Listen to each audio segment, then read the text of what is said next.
Hi, my name is Abigail Criollo, and the prop box that I chose is for kindergarten.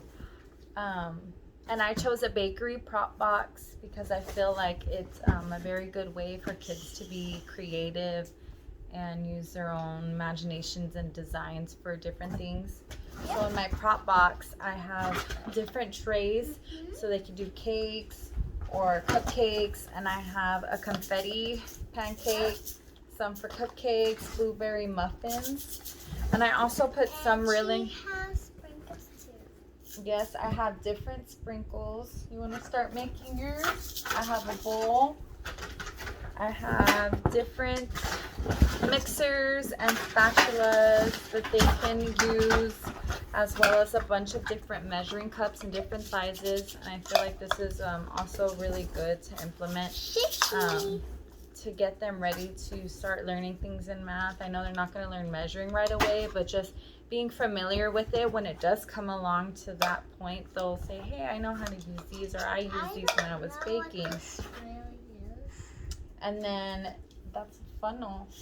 And I put a funnel in there for different things. I also have some different kinetic sand, so they can actually pour it and act like they're baking in it and actually mess with it.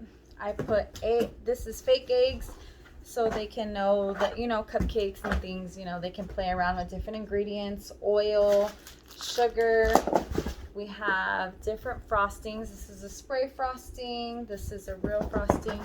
And also, depending on if there's different holidays coming around when you're using these, you can incorporate that as well. So since Halloween's around the corner, I got these different Halloween decorations for them to use if they make, cupcakes or cakes. That's a little cat.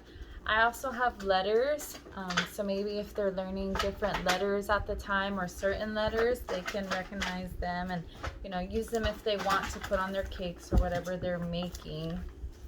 So that's a bunch of stuff that I got for the prop box, and a bunch of different sprinkles. I have about 4 or 5 different kinds, and I like those. And I have a whisk and this, and I really like getting a bunch of different sprinkles because in this first book, it talks a lot about the cupcakes, and this cupcake had his own personality, and he had his brothers and sisters next to him, and they were dressed very fancy than he was. So on this one, after this book, reading it to them, they can actually start to think about cupcakes having their own personality and characteristics. Yes, and so that's how it relates to the book. We have And I also have this book. It's called If You Give a Cat a Cupcake. And I really liked using this book because this one also shows a lot of creativity. This cat wanted this on his cupcake and that on his cupcake. And then sometimes things didn't work out the way that they were planned. And that's okay, because sometimes you can create something even better than you were expecting before when things don't go as planned. So I really liked incorporating these books for the prop box as well, and just to give initial ideas for students to think about as they explore and bake different things. Right. So what did you make for us, Renesmee? I'm gonna make cakes. Can we see the cake you made for us? Yep.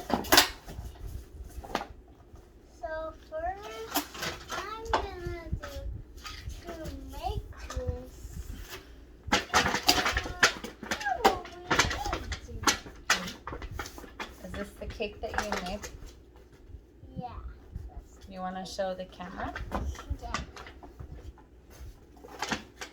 Look, this is the cake I made. And are you going to add anything else to your cake? You have all of these different things, and you have sprinkles. And did you do that? Or is it ready just like it is?